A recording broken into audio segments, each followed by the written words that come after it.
अस्सलाम वालेकुम dear students, I am Iftikhar Ahmed from Sofa Science Academy. Digital mathematics mentor के platform से आज हम मॉक टेस्ट लेकर आए हैं chapter number 6 first year mathematics का, जिसका नाम है सीक्वेंस एंड सीरीज़।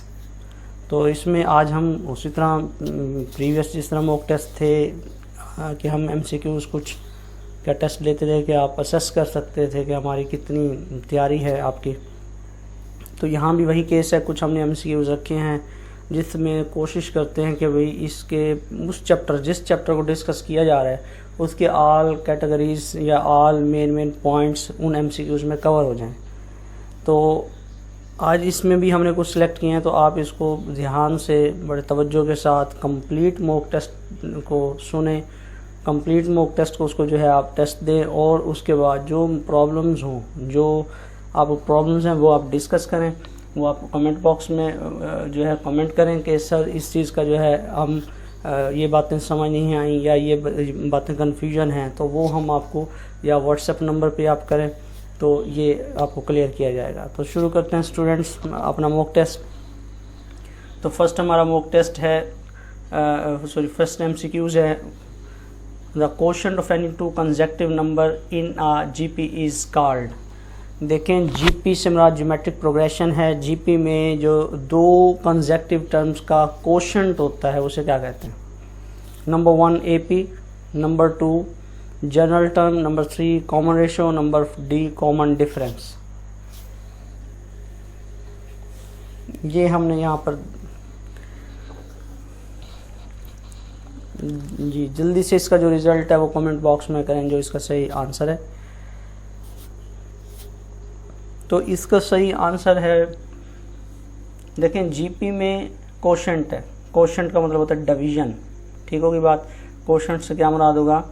क्वोशंट से मुराद डिवीजन होगा। हम इसको एक और पेज ओपन कर लेते हैं ताकि आपको यहाँ पता चले। देखें तो जब हम क्वोशंट की बात करते हैं, क्वोशंट मीन्स डिवीजन।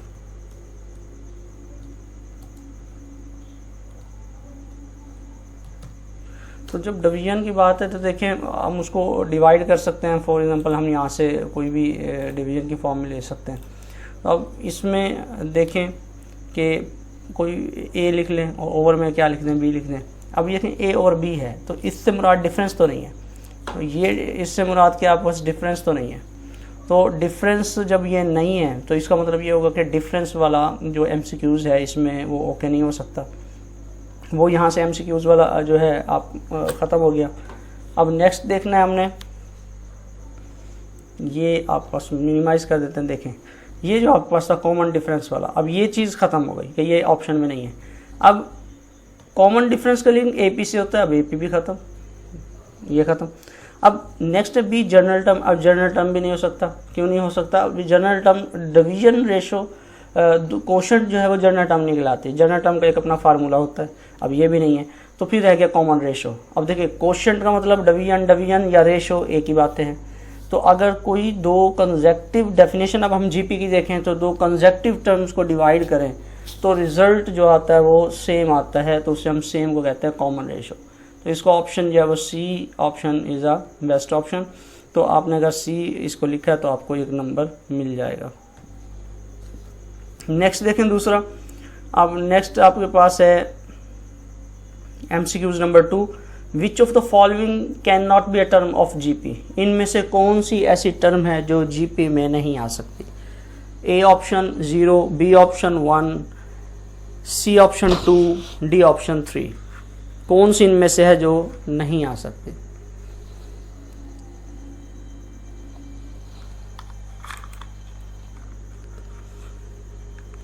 थोड़ा सा इस पे गौर करें, ज़रा सोचें कि कौन सी ऐसी टर्म्स हैं जो पॉसिबल नहीं हैं।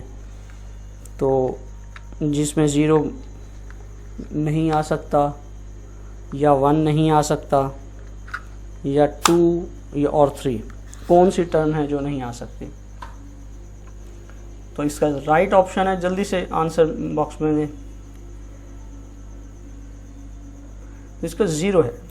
0 आपके पास एक ऐसा नंबर है जो जीपी से बिलोंग नहीं करता। ये इसकी थ्योरी भी अगर देखना चाहें जीपी की तो उसमें भी है। वैसे भी कॉमन सेंस की बात है कि जीपी में ज़ीरो नहीं होगा, क्योंकि कॉमन रेशो अनडिफाइंड हो सकता है, और जिसमें अनडिफाइंड रिजल्ट है वो तो वैसे सीरीज या सीक्वेंस ही नहीं होगा, वो सो ऑन। इस वजह से जो है यहाँ पर ज़ीरो इन्वॉल्व नहीं हो सकता।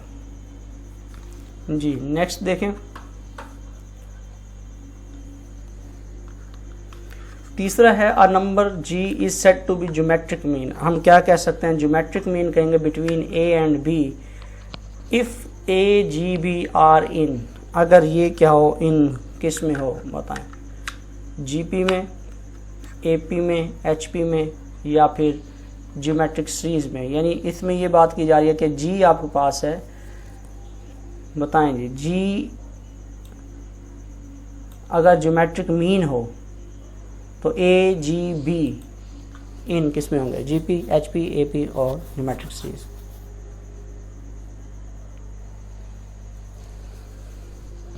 तो तीसरे एमसीक्यूज का रिजल्ट है जी, हमेशा याद रखें कि ये ज्योमेट्रिक मीन है तो ये ज्योमेट्रिक प्रोग्रेशन में ही होगा। क्यों, हर दो टर्म्स के दरमियान जो टर्म होगी वो ज्योमेट्रिक मीन कहलाएगी। तो ये आपके पास जीपी इसका आंसर है, ए ऑप्शन। अगर आपने ए पर क्लिक किया, ए लिखा है कमेंट बॉक्स में, या पेपर पर अलग से आप पेज लेके बैठ जाएं उस पर भी लिख सकते हैं, तो ये आपका ए ऑप्शन हो जाएगा जी। Next, 1/b 1/c and 1/d are in GP is the common ratio is. अब देखें, अगर ये जीपी दे दिया जाए तो बताएं इसका कॉमन रेशो क्या होगा।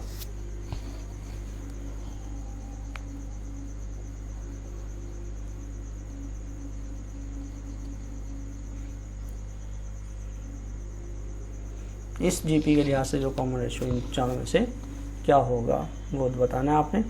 तो कॉमन रेशो का फार्मूला अभी हमने यहाँ भी डिस्कस किया कि ये इज इक्वल टू आर होता है। यानी अगर हम इसको यूँ देख लें कि हम डिवीजन फॉर्म यहाँ डिस्कस कर लेते हैं कि r is equal to any two terms आप ले लें। जैसे यहाँ 1/a था, ओवर क्या था 1/b, तो कॉमन रेशियो वक्त नेक्स्ट ओवर प्रीवियस होता है। चलिए पहले फार्मूला लिख देता हूँ मैं। नेक्स्ट ओवर प्रीवियस जो है ये आनी चाहिए यहाँ पर, नेक्स्ट ओवर प्रीवियस। तो ये है, अगर आर कॉमन रेशियो फार्मूला है नेक्स्ट ओवर प्रीवियस। तो अब इस सीक्वेंस में जो अब हमें उन्होंने जो ये दिया हुआ है नेक्स्ट, इसमें देखें 1/a 1/b 1/c है, तो 1/b नेक्स्ट है, उससे प्रीवियस क्या 1/a, तो इन दो को डिवाइड करके देख लें इनका रिजल्ट क्या आएगा। तो ये इज इक्वल टू हम यहाँ लगा देते हैं, इज इक्वल टू, इसे चेक कर लेते हैं हल करके। अब नेक्स्ट देखें, दोबारा क्वेश्चन बना लेते हैं और यहाँ पर एक क्वेश्चन की फॉर्म में हम बना लेते हैं 1/b ओवर 1/a। बताएं ये 1/a सॉरी, तो ये किसका रिज़ल्ट आएगा, इसका रिज़ल्ट क्या आएगा 1/b is equal to 1/a is equal to a/b। इसका रिज़ल्ट आपके पास आ जाएगा a/b। एक आपके पास ये आ गया r का रिज़ल्ट। इसी तरह जब नेक्स्ट को दूसरा इसका जो इन दो टर्म्स को 1/c ओवर 1/b करेंगे, इससे रिज़ल्ट आ जाएगा आपके पास b/c। इससे क्या रिजल्ट आएगा b/c। इन दो टर्म से क्या आया a/b और c, जब उसे मल्टीप्लाई करेंगे तो a/c आ जाएगा आपका रिजल्ट। तो बेसिक इसमें ए ऑप्शन है। इसे आप क्वेश्चन में दोनों कॉमन रेशो फाइंड करके मल्टीप्लाई कर लें, उसके रूट लें, तो ये आपका क्वेश्चन है ये बुक के अंदर, तो वहाँ से भी अगर आपने उससे सोल्यूशन आता है तो ये हो जाएगा। फर्दर ये जनरल फार्मूला हमने लिखा था कि कॉमन रेशो कैसे फाइंड कर सकते हैं, so on. Next 5th MCQ, as Sn approaches to infinite, n approaches to infinite, then series is said to be। अगर देखें नंबर ऑफ टर्म्स हमारे पास Sn है, नंबर ऑफ टर्म्स इन्फिनाइट हो और Sn भी कन्वर्ज कर रहा हो, सॉरी कन्वर्ज कह रहा हूँ, इन्फिनाइट को अप्रोच कर रहा हो, ठीक, इन्फिनाइट को। अब इन्फिनाइट अनडिफाइंड है, तो इनमें से बताएं वो कन्वर्जेंट सीक्वेंस कहलाएगा, वो डाइवर्जेंट सीक्वेंस सीरीज जो है वो जो कन्वर्जेंट कहलाएगी, डाइवर्जेंट कहलाएगी, ऑसिलेटरी कहलाएगी या कांस्टेंट कहलाएगी। जल्दी से इसका ज़रा कॉमन सेंस इस्तेमाल करें।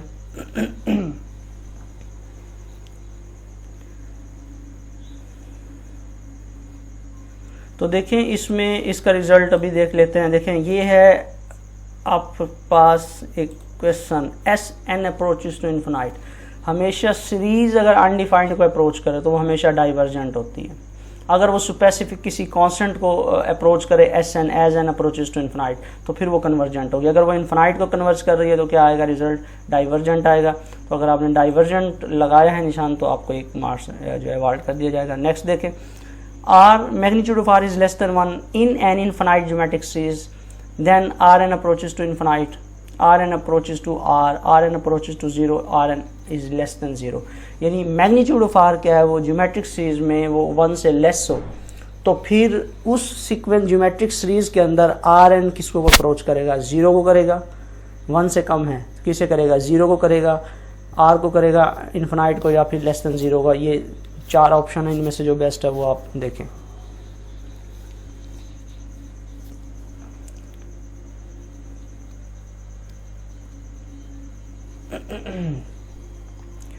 तो जब भी magnitude of r less than 1 हो तो हमेशा आर एन और एन अप्रोचेस टू इन्फिनाइट हो। ज्योमेट्रिक इन्फिनाइट ज्योमेट्रिक सीरीज दी हुई है यहाँ पर, ये याद रखेंगे। इसलिए उन्होंने इन्फिनाइट का हवाला नहीं दिया नोटेशन में जैसे प्रीवियस एमसीक्यूज में दिया हुआ था, क्योंकि यहाँ पे वर्ड इन्फिनाइट इस्तेमाल कर लिया। तो इसके लिए जब भी magnitude of r less than 0 हो, इन्फिनाइट ज्योमेट्रिक सीरीज हमेशा 0 को कन्वर्ट, इसमें कॉमन रेशो आर एन किसे कन्वर्ट करेगा, 0 को कन्वर्ट करेगा। तो C option is the best option, correct option. तो अगर आपने सी लिखा है तो 1 नंबर को काउंट कर लें। नेक्स्ट है 7, which one of the following can not be common ratio in GP. बताएं कि कॉमन रेशो, अब क्वेश्चन इस किस्म का पहले भी आ चुका है रिजल्ट एक, अब ये डिफरेंट है कि अब इसमें बताना है कि आपके पास कौन जीपी के अंदर कॉमन रेशो इन 4 ऑप्शन में से कौन सा नहीं हो सकता, 0, 1, इन्फिनाइट या ऑल ऑफ दीज, इन चारों में से, या ये तीनों ही नहीं आ सकते कॉमन रेशो जीपी के अंदर। 0 भी नहीं होता, 1 भी नहीं होता, इन्फिनाइट भी नहीं होता। अगर तीनों आपको लगता है कि नहीं होते, कभी भी नहीं आ सकते कॉमन रेशो में जीपी में, फिर D option all of these आप लगाएंगे।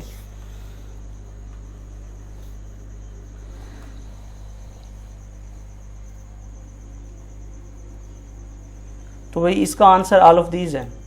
कभी भी ज्योमेट्रिक सीक्वेंस का रिजल्ट ना 0 आएगा, ना 1 के इक्वल आएगा, ना अनडिफाइंड के इक्वल आएगा। देखें जब जीपी में 0 नहीं है तो न्यूमरेटर में 0 नहीं आ सकता, तो 0 नहीं होगा। देखें क्योंकि यहाँ पे रूल्स को अगर हम देखें बाय प्रॉपर्टी, जब तक 0 ओवर समथिंग हो, 0 ओवर समथिंग, तो रिजल्ट क्या आता है, इज इक्वल टू 0 आएगा।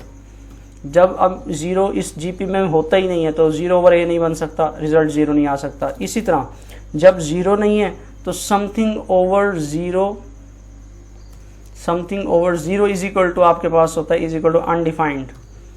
अब जब 0 है ही नहीं तो ओवर में 0 कैसे आएगा, रेशो लेते वक्त, क्योंकि रेशो से मुराद तो नेक्स्ट ओवर प्रीवियस है यहाँ पर, जैसे फार्मूला हमने लिखा। तो अब देखें a over 0 is equal to undefined भी नहीं आ सकता, क्योंकि ओवर में 0 नहीं आ सकता, ना न्यूमरेटर में 0 आ सकता। तो ये 2 ऑप्शन तो हो गए ख़त्म के, नहीं आ सकते। अब दूसरी चीज़, ज्योमेट्रिक सीक्वेंस के अंदर 2 टर्म एक जैसी भी नहीं हो सकती। नो 2 टर्म्स आर आइडेंटिकल, कोई 2 टर्म्स आइडेंटिकल नहीं होंगी। No 2 terms are not, no 2 terms are identical, एक जैसी। आइडेंटिकल का मतलब क्या होता है, सेम।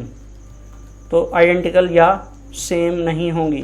तो जब दोनों सेम नहीं होंगे तो फिर कॉमन रेशो जब डिवाइड करेंगे तो रिजल्ट 1 नहीं आएगा। तो इसका इसलिए जो यहाँ पर जो है तीनों ऑप्शन ज्योमेट्रिक सीक्वेंस के कॉमन रेशो के लिहाज से नहीं हो सकते, ना 0 हो सकता है, ना 1, ना अनडिफाइंड।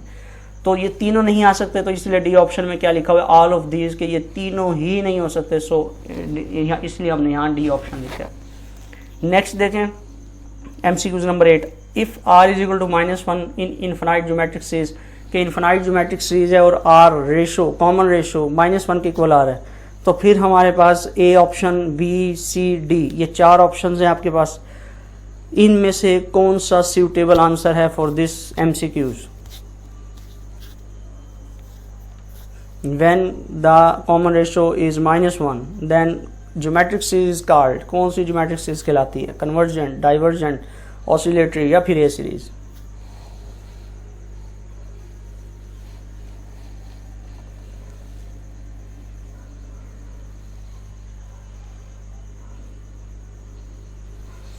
तो इसका option students infinite geometric series, जब भी इन्फिनाइट ज्योमेट्रिक सीरीज में r इज इक्वल टू -1 आ जाए, उसका कॉमन रेशो कितना हो, -1 हो, तो हमेशा याद रखें वो जो ज्योमेट्रिक सीरीज है वो ऑसिलेटरी होती है, तो A option is the best option. तो अगर आपने ए यूज़ किया आंसर या उसको आपने मेंशन किया तो आप एक नंबर और आपको मिल गया।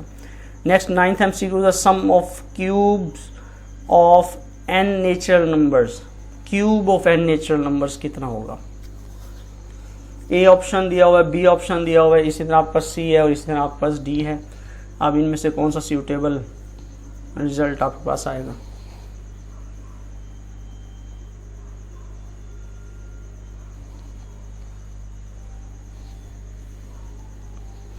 जी, sum of cubes of n natural number, इसका मतलब ये है कि नेचुरल नंबर होंगे लेकिन उसकी पावर क्यूब्स होगी।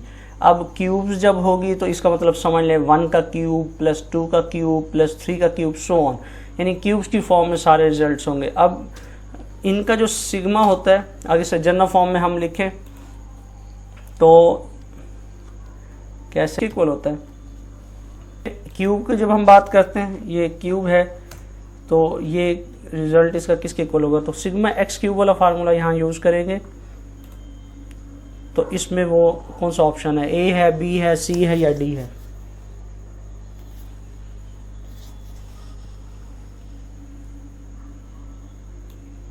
तो यहाँ पर जो होगा डी ऑप्शन होगा।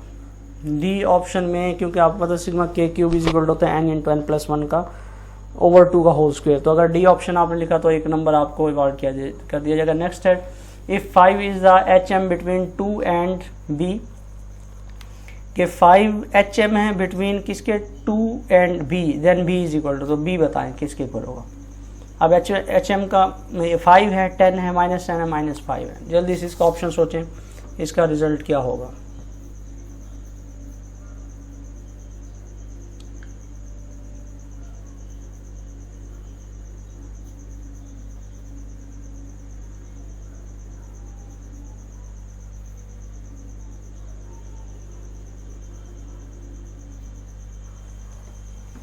जल्दी बताएं। तो HM का देखें, HM का क्या आंसर होगा। HM का हम यहाँ पर फार्मूला लिखते हैं, HM का HM is equal to 2AB over आपके पास होता है A प्लस B।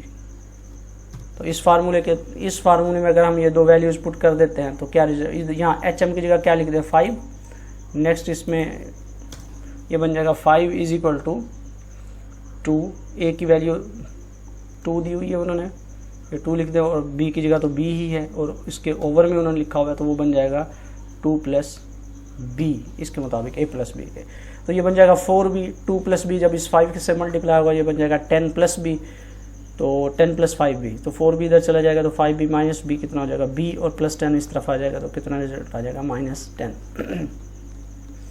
तो यहाँ -10 जो है इसका ऑप्शन है जी सी ऑप्शन। अगर आपने सी ऑप्शन पे क्लिक किया, सी ऑप्शन आपने अगर देखा है रिज़ल्ट इसका लिख दिया तो एक आपका ये ऑप्शन सही है जी। उसके बाद जो है ये 11th MCQs है।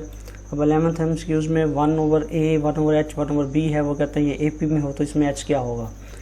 तो देखें ये अरिथमेटिक प्रोग्रेशन है तो इसका जो मिडल टर्म होगी यानी 1/H वो अरिथमेटिक मीन है, लेकिन आपको पता है HP क्या है, इसका उलट है। तो अगर 1/H को उल्टा दें क्या बन जाएगा H, तो जब 1/H जो उल्टाएंगे H बन जाएगा वो HP में होगा। इसी तरह जब HP बन जाएगा तो उसकी जो मिडिल टर्म होगी वो HM कहलाएगी। तो इसलिए जो है 11th का ऑप्शन क्या बनेगा यहाँ पर सूटेबल, वो HM बनेगा। तो आपने अगर इसमें आपको आइडिया था HM का तो एक नंबर आप फर्दर काउंट कर लें जी। Next 10th, the sum of n terms of an AS arithmetic sequence की n टर्म्स का सम किसके इक्वल है, कौन सा फार्मूला होगा ये, उसको हमने असेस करना है। ABCD कौन सा ऑप्शन है इसमें से,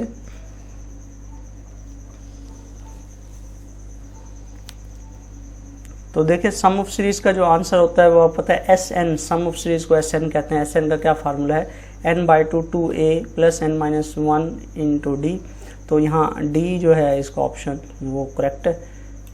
सो मतलब अगर आपने ये निशान लगाया तो आपको एक नंबर और मिल जाएगा, या आपने इसको अलग से लिख लिया, कमेंट कर दिया तो आपको एक नंबर मिल जाएगा। 13 देखें MCQ, first four sum terms of a sequence क्या है हमारे पास, n 1 + n -1 की पावर n है r। अब ये वाली जो आपके पास है फर्स्ट फोर टर्म्स फाइंड करने हैं, तो बताएं कौन से होंगे, A B C या D। यहाँ मैं हाईलाइट कर देता हूँ इसको ताकि आपको आसानी हो। जी first four terms of this sequence,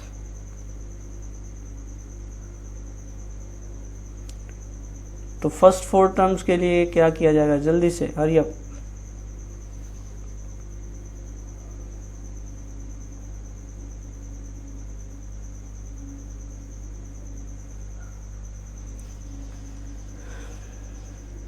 जी इसका ऑप्शन भाई बी ऑप्शन है करेक्ट। अगर आपने बी इसका रिजल्ट निकाला है तो आपको एक नंबर और मिल गया।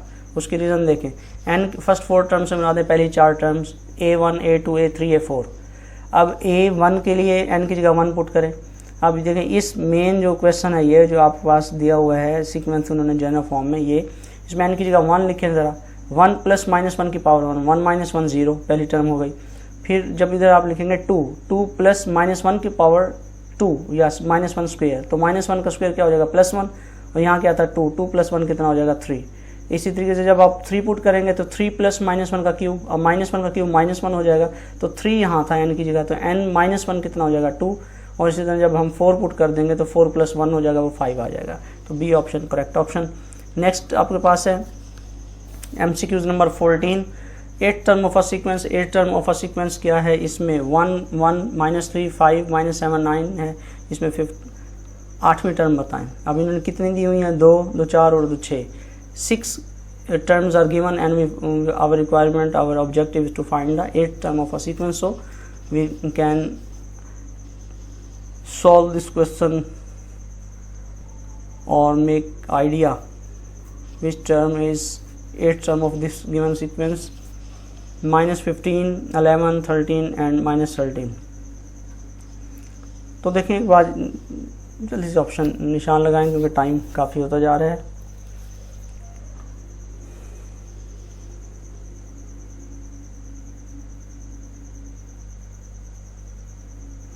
अब जी इसमें आइडिया लगा लेते हैं क्या है। अब देखें 8 टर्म चाहिए, अब 6 टर्म, अब देखें 6 टर्म देखें वो है 9, उससे प्रीवियस क्या है 7 नेगेटिव। अब एक नेगेटिव आ रही है एक पॉजिटिव आ रही है। अब देखें 6 के बाद जब 7th टर्म लिखेंगे वो नेगेटिव आएगी हमारा, फिर 8वीं टर्म क्या आएगी पॉजिटिव आ जाएगी इसके अकॉर्डिंग। तो हमने पॉजिटिव को जस्ट देखना, नेगेटिव को फिलहाल नहीं देख रहे, MCQ के लिहाज से बात कर रहे हैं। तो पॉजिटिव में पहली 1 है, फिर उसके बाद 5 है, तो 1 + 4 कितना हो गया 5, 5 + 4 कितना आया हुआ है 9, तो 9 + 4 13 बनेगा, यानी 8th टर्म जो पॉजिटिव बनेगी नेगेटिव के बाद वो 13 बनेगी। तो इसलिए जो सी ऑप्शन इसका जो है वो करेक्ट ऑप्शन। जी next last one, in AP A1 is 3 है, D 7 है, AN 59 है और N कितना है। सो सिंपल फार्मूला आपके पास मौजूद है।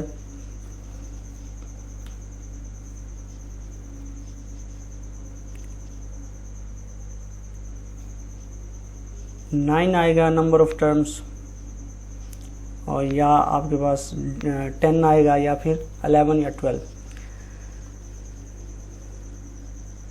तो इसका फार्मूला हमारे पास है, हम अभी चेक कर लेते हैं, इसको थोड़ा सा कर लेते हैं, इसका क्या रिजल्ट निकलना चाहिए।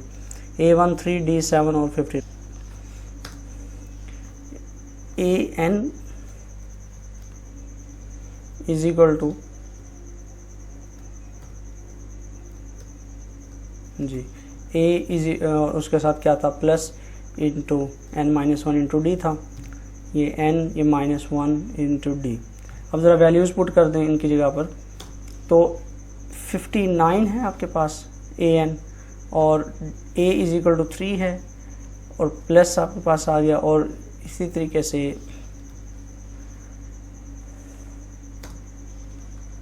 (59) इज इक्वल टू A की वैल्यू हमारे पास कितनी आ गई 3 आ गई, और प्लस 9 N हमने फाइंड करना है, तो इसकी जगह हम एज इट इज़ लिख देंगे n-1, और d की जगह कितना 7 है आई थिंक, तो देख लेते हैं इसको 7 को जी, d इज इक्वल टू 7 है तो इसकी जगह 7 लिखते हैं। अब यहाँ से आपको आइडिया हो जाएगा। अब 3 को इधर ले जाएं 62 हो जाएगा, माइनस हो जाएगा सॉरी, जब माइनस करेंगे तो 59 में से जब माइनस करेंगे 356 हो जाएगा। 7 से डिवाइड कर दें तो 7 8 जार 56 होता है। तो ये आपके पास नेक्स्ट जो टर्म बचेगी ना वो आपके पास बचेगी 8 इज इक्वल टू n-1। अब -1 इस तरफ ले आए तो 8 + 1 कितना हो जाएगा 9 हो जाएगा। तो इसका रिजल्ट 9 आता है। अब देखते हैं यहाँ 9 है भी सही है नहीं, देखें ए ऑप्शन में 9 है, तो लिहाजा इसका रिजल्ट क्या आएगा 9। अगर आपने इस ए ऑप्शन लिखा तो आपको एक नंबर और मिल जाएगा। ये एक छोटा सा कुछ टेस्ट लिखा था, थोड़ी सी इंटरप्शन भी हुई तो उसके लिए माजरत। और बाकी जो है नेक्स्ट मॉक टेस्ट देखने के लिए आप हमारा चैनल विजिट करें, वहाँ बहुत सारी जो है मॉक टेस्ट भी रखे हैं, कुछ लॉजिकल वे भी लिखे हैं, और MCQs किस तरह सेलेक्ट होते हैं, यानी आपकी बुक से थ्योरेटिकली बुक के अंदर से ही आपको बताया जा रहा है कि देखें ये मेन पॉइंट है, ये मेन पॉइंट है, यहाँ से जो है वो MCQs बनते हैं, इस तरह बनते हैं और इनकी लॉजिक्स क्या हैं, ये सारी थोड़ी सी डिस्कशन की गई है। मज़ीद आपको किसी टॉपिक पे वीडियो चाहिए तो वो आप कमेंट बॉक्स में ज़रूर करें। अगर आपको ये मॉक टेस्ट अच्छा लगा तो आप कमेंट ज़रूर करें और लाइक करें, शेयर करें और उसको जो है फर्दर प्रमोट करें चैनल को। तो thanks a lot for watching video students. अल्लाह हाफिज़।